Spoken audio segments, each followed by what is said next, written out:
Hi, my name is Ayisha Ali. I am a software engineer for NatWest and also an assistant front-end bootcamp instructor. So I first started teaching myself. I was a receptionist for 3 years and I thought, okay, this is not really what I want to do. Kind of looked into what my options were and I thought, let me go to tech, let me build websites. I started back in 2019, didn't really enjoy it, so I was like, never mind. And then a few months later, I was like, actually, I'm gonna try to take this more serious. Started with HTML, CSS, the basics, and kind of just went from there. Got onto a boot camp, and then an apprenticeship, and then a course with Code Fast Girls, and then that's how I got my job in NatWest. I used to have a business selling jewellery, and at first I thought it would be cool to have my website for it, so I looked into how much it would cost, and it was kind of crazy, so I was like, let me see if I could actually just do this myself, and that was basically the idea, to build a website for my business. But then I don't have the business anymore, but I kind of stuck with the tech side of things, so that was good. I think it's amazing. It's a shock. I can't believe that I've gotten here so quickly. It's nice to work with such a big company because my previous companies have been quite small. So there's just so many different people to meet, so many different aspects of the bank that I haven't even experienced just yet. So yeah, it's a whole different world, but I'm excited to be in this industry.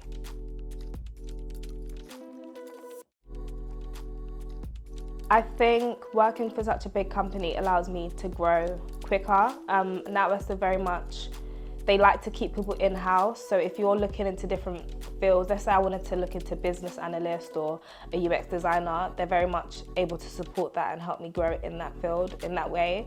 A lot of people that I've spoken to that work at the bank, they've been there for years, like 15 years plus, and I feel like I could potentially be there for a very long time and not just working as a software engineer, but I might expand into different aspects of tech. So yeah, I think it doesn't hinder my growth, but helps me grow as an individual. It would have to be Python. I haven't actually taught it, but I love it so much that I think I would be able to teach it effortlessly. Currently, the course that I'm doing we're teaching just HTML, CSS, JavaScript, React, which is not so bad, but if I had a choice, I would definitely choose Python to teach people. In 5 years' time, I would definitely see myself as a senior software engineer, doing more teaching. So currently teaching my first cohort, but in 5 years, I would have definitely taught more. Yeah, I'm not sure. I don't even know if I'll be a software engineer in 5 years, but if I am, it will definitely be at a senior level. I love building things. Especially, I am a full stack developer, but I really enjoy the front end side of things because it's visually appealing. Like you can literally see the changes that you're making instantly. So I just love being able to just create things by writing, telling a computer what to do. I think that's the most exciting part for me.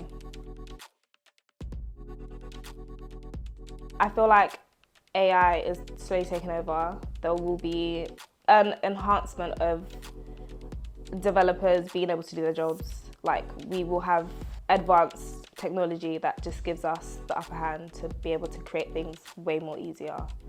Yeah. Absolutely. ChatGPT is amazing. I use it for every aspect of life, not even just my job. How to write messages. So I use ChatGPT for coding, but also how to articulate myself properly if I'm trying to write an email or if I'm trying to sound professional. ChatGPT comes in handy.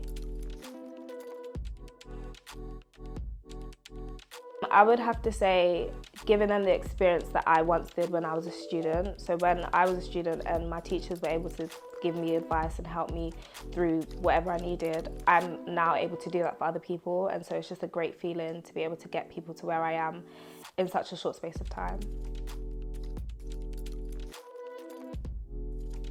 Yeah, so I think it's just not going for opportunities that are placed in front of me just because I feel like I'm not good enough or I don't deserve to be somewhere.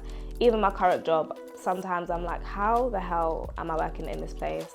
I'll be doing group projects and I'm just like, I don't think I can do this. So that's probably my biggest challenge, has probably been myself.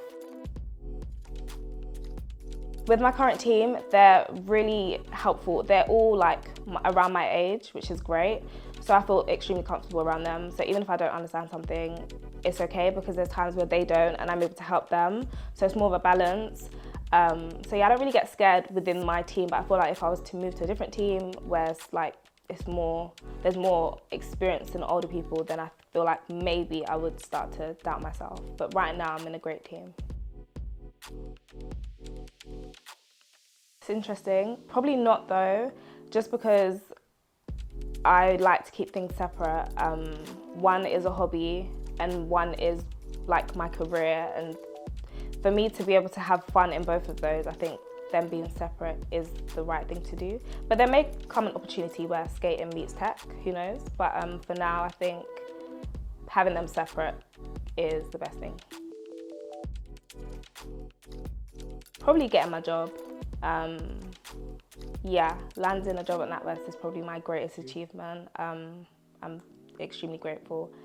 And it's like, there's not that, like the course that I done is to help more women to get into tech, which to me it's like, okay, I got in so easily, but it's the fact that these courses have to be made because women aren't in tech. So I didn't necessarily get there the easy way, but I was given an opportunity because they're trying to encourage more women into tech. 100%. Even within my team, I'm one of 3 girls and the team is like a 20 people. So just out of that, I can tell that there's not that many women in tech. Even on my course, the apprenticeship that I done, there was like 3 girls again. And then even when you go into the office, you see a lot of men as opposed to women. So I definitely feel the imbalance. Yeah. More initiatives that are currently going on, like Black Girls in Tech, Coding Black Females, Code Fast Girls, all of those campaigns and initiatives that are going on right now, they are doing a great job, and if they just continue to get more women into tech, then I feel like we'll see the growth as we're seeing it already. Probably my laptop. I do everything on it. I can live without a phone. Yeah, I'd probably need my laptop because it can do everything my phone can do, but my phone probably can't do everything my laptop can do. I'm gonna say ChatGPT. Even though it's a very new thing, I probably only started using it last year, but it's been so helpful that I think if I had to now choose something, it would be that I can't live without because it has most of the answer. You can't watch videos, but you can get transcripts. You can get it can describe videos if you want it to, for example. So yeah, not everything needs to be visual. Definitely working from home. I'm not really an office babe. I can't do it. I'm social, but very antisocial. I like to keep to myself, and I feel like that's why I'm a software engineer, because you don't have to socialize. We don't have to interact too much. So yeah, definitely working from home. But I do go into the office here and there sometimes.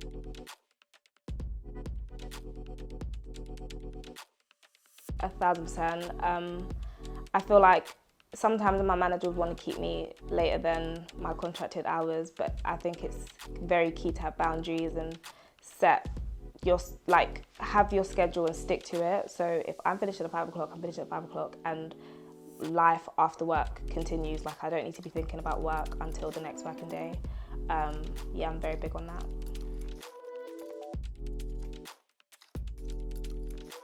I don't think I wouldn't have gone to uni. I went to uni to study accounting and finance, and I dropped out after 2 years. It was a waste of time. Now I have student loans that are so unnecessary because I don't have a degree. So I definitely would have just gone straight to an apprenticeship or something, but definitely wouldn't have gone to uni. 100%. I think a lot of conversations that I've had, people feel like it's hard, like really hard to get into tech, and that's their barrier. But if there were more accessible courses, everyone would be flying into tech, to be honest.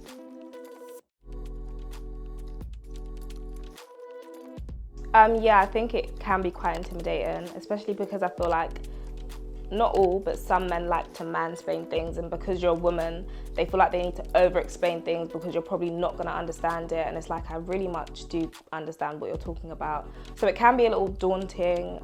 Even one experience, I had to be the scrum master for my team. And at one point it was just me in the call and it was just the men. And I was just like, this is interesting. Like, it wasn't as hard as I thought it would be because obviously I know my team and they're cool, but I couldn't do that like in person. Firstly, that wouldn't have been, I couldn't have done that at all. But I feel like I'm getting more experience with just being around men, so I'm getting more comfortable with it. But as of right now, it is quite daunting, yeah. I would wake up at 6, I would go to the gym. Then I get back, I would make my tea, I would shower, and then I'd bring my tea upstairs, sit at my desk, go through my emails, anything outside of work that I need to do before 9:30, which is my stand-up meeting, have that meeting, and then start the day. So yeah, that's what my ideal day would look like. When I just don't want to get up. There's been times where I do work from my bed because I'm feeling super lazy, super unmotivated. And those are the days where I don't really get much done because I just can't get out of the funk. And again, I would say that's because I'm working from home. I don't have to get up, I don't have to sit at my desk. So I just get kind of comfortable and I get into a bad routine of just not doing much. So those days are quite difficult, but then I snap out of it maybe the next day or the day after. I would say go to the gym or just have something that you do before work so that you're waking up to do that specific thing and then you're ready to start the day. If I'm waking up and I know that I'm just starting work straight away, it's just like, ugh, let me just stay in bed. Whereas if I know that I'm going to do something, for example, if I want to read my book or if I want to go for a walk or if I want to go to the gym, that's more encouraging for me to actually get up and do that. And then once I'm up, so you can just get to your desk. You're less likely to go back to your bed, basically. Just wanted to get my shit together. The thought of having my shit together makes me productive. Knowing that everything is organized, like everything's in check, that makes me want to do better. Python, that was the easiest. It's very human-like, or it's very, I don't know what they call it, but it's easy to read, easy to understand. Even if you don't understand programming languages, there's some aspects of Python that you would understand. When I had picked that up, I was confused for some reason, so I left it. And then when I started learning coding again, I done HTML, CSS, and then I went into JavaScript. And then I only learned Python maybe a year ago or 2 years ago. So I learned JavaScript first, basically. I guess the most difficult thing would be forgetting the syntax. But there's an easy fix for that because Google is very much free. So forgetting syntax isn't the biggest thing with coding. Like, no one memorizes syntax. Like, you're gonna forget certain things. So I think that's probably the biggest thing for me, and confusing different methods and thinking, okay, JavaScript does this, how does Python do this? Like, my brain will sometimes confuse those things. But it's just a quick Google search. How do we do this? And then my memory's rejigged, and then we're good to go.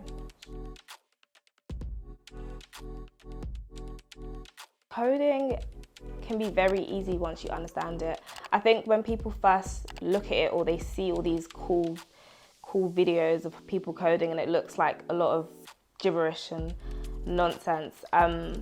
Of course, when you're looking at something for the first time and you don't know what's going on, it's gonna look confusing, it's gonna look like it's hard.